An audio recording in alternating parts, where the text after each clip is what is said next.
જે પાલન પોષણ કરે બધા નાના મોટા બધા દરેકનું એ ખેડૂત જ પૂરું પાડે, બાકી કોઈની તાકાત નથી. આજે બધા બાલ બચ્ચા ભણે છે, એક એકની સ્કૂલના ફીનો ખર્ચો સવા લાખ રૂપિયા છે.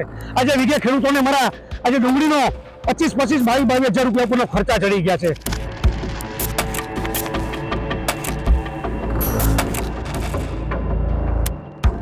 અમારે ન છૂટકો આ કાર્યક્રમ ગોઠવડો, કારણ કે અમારી ડુંગળી જે અમે વાવેતર કર્યું તે મોટી આશા એમ કર્યું હતું કે ભાઈ અમારે છોકરા ભણે કોલેજમાં ભણે છે તો અમારે એને પૈસા એકના હવા લાખ રૂપિયા ફી ભરવી પડે, તો અમારે 4 છોકરા ભણે છે તો અમે ક્યાંથી કાઢીને અમે ફી ક્યાંથી ભરી શકીએ? તો આ ડુંગળીમાં અમે પૈડામાંથી પાટું છે. અત્યારે ડુંગળીનો કોઈ ધણી નથી. ડુંગળી અમે વાવી ત્યારે અમને ખર્ચો બહુ મોટો લાગી ગયો. માથે 2-3 માવઠા પડ્યા છે, વરસાદ પડ્યો છે, કમોસમી બધું. અને અત્યારે અમારે એની આવક કાંઈ વેપારીને કહી તો કોઈ વેપારી જોવા આવતું નથી, બરાબર. અને જલ્દી અમારે નિકાસ બંધી હટાવી લ્યો અને એક્સપોર્ટર બંધી ઉઠાવી લ્યો અને નિકાસ બંધી છૂટ આપી દો. જે કૃષિ મંત્રીને અમે ભલામણ કરી છે એ એમને ભલામણ કરી છે અને મુખ્યમંત્રીને ભલામણ કરી છે. તમે અમારી આ થોડીક રાવ ખેડૂતને સાંભળો. ખેડૂત જગતનો તાજ છે, ખેડૂતથી મોટું કોઈ નથી. ભલે ખેડૂતને તમે નાનો ગણો, પબ્લિક નાનું ગણે, પણ ખેડૂતથી મોટું અત્યારે કોઈ નથી. જગતનો તાજ છે. જે પાલન પોષણ કરે બધા નાના મોટા બધા દરેકનું એ ખેડૂત જ પૂરું પાડે, બાકી કોઈની તાકાત નથી. અને જો આ તમારે બધાને ખેડૂતને પેટે જલમ લેવો પડે, તમારે બધાને સસ્તું ખાવું હોય તો આ બધી સરકારને થોડીક અમે અવાજ કરી છે કે ભાઈ ખેડૂતને થોડોક ભાવ તો મળવો જ જોઈએ.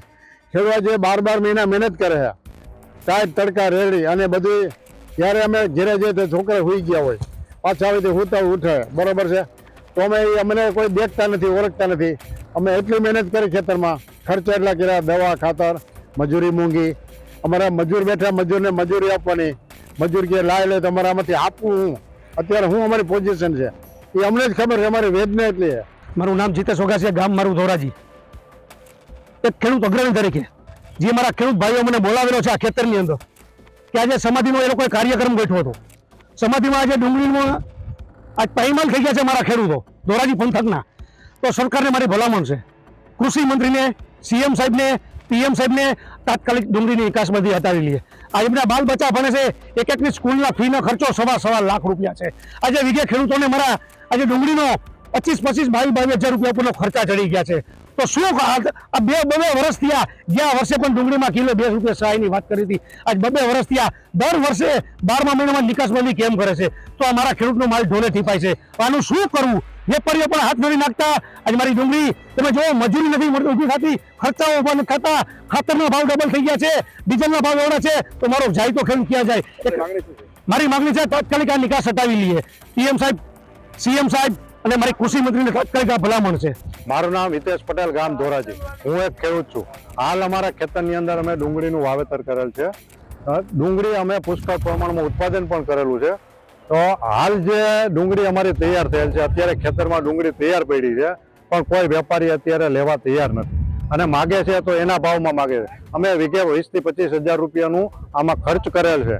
તો અત્યારે જો અમે વેચી, વેપારી એના ભાવે માગે છે, એ ભાવમાં અમે ડુંગળી વેચી તો અમને વીઘે 10,000 રૂપિયા માંડ છૂટે એમ છે. તો અમે આટલો ખર્ચો કર્યો છે, તો અમારે વધારાનું અમારું ખર્ચ ને આ અમારું ભરણ પોષણ ક્યાંથી કરવું? અમે સરકારશ્રીને વિનંતી છે, અમારા છોકરા ભણે છે, અત્યારે ભણતરની ફી તમે જોવો, લાખ સવા લાખ ખર્ચો ભણતરની ફી છે. તો અમે એવું હતું કે ડુંગળીનું વાવેતર કર્યું છે, એનું ઉત્પાદન આવશે, સારા પૈસા મળશે તો અમે છોકરાઓની ફી એમાંથી ભરી શકશું. તો અત્યારે અમને આમાં અમારા જે ખર્ચ કરેલ છે એ નથી મળે, બીજા તો વધારાના તો પછીની વાત છે. તો અમારે આમાં છોકરાઓને કઈ રીતે ભણાવવા, અમારું ગુજરાન કઈ રીતે ચલાવવું? તો સરકારશ્રીને એટલી વિનંતી છે કે હાલ તમે જે નિકાસબંધી કરેલી છે એ વહેલામાં વહેલી તકે ઉઠાવી લ્યો, જેથી કરીને ખેડૂતોને પોષણક્ષમ ભાવ મળી રહે તો ખેડૂતો પોતાનું ગુજરાન ચલાવી શકે.